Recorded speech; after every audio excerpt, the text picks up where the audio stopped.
Races on open roads began almost as soon as the first cars were created.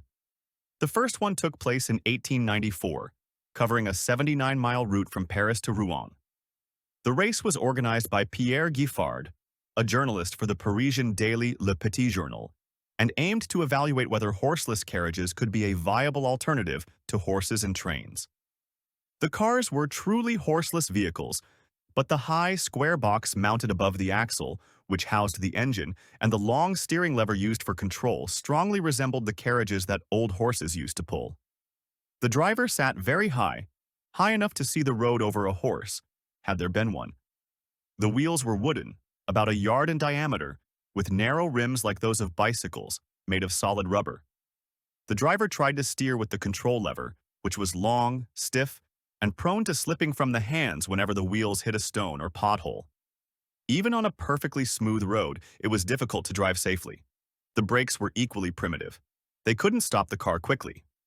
When the driver pulled the brake lever with all their strength, a wooden block pressed against the rubber wheel, often burning it due to the intense friction, and the car would slow down gradually, if the driver's physical strength didn't give out first.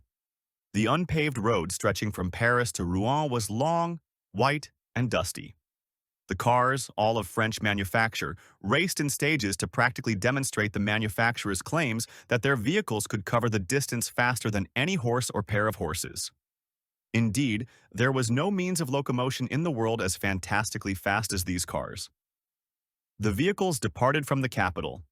De Dion, Panhards, and Peugeots, some powered by gasoline and others by steam, raced at speeds of about 15 miles per hour.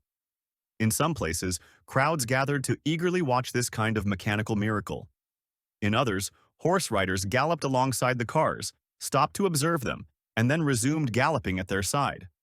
From time to time, the cars had to leave the road to avoid a stampede of cattle charging toward them.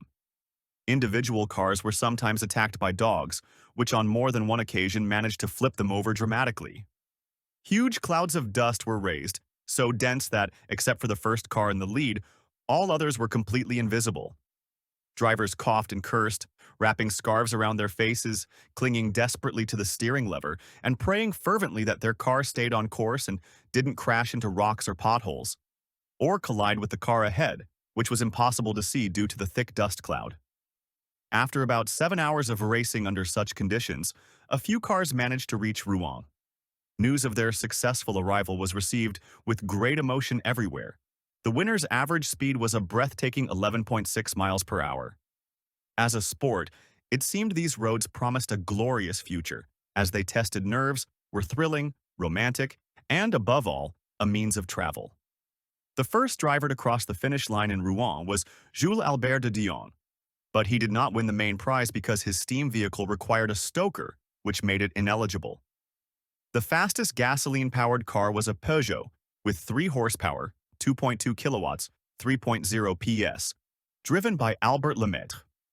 The main prize, the Prix du Petit Journal of 5,000 francs, awarded to the competitor whose car came closest to the ideal, was equally shared by manufacturers Panhard et Levasseur and Les Fils de Peugeot Frères, the sons of the Peugeot brothers, with vehicles that were easy to use.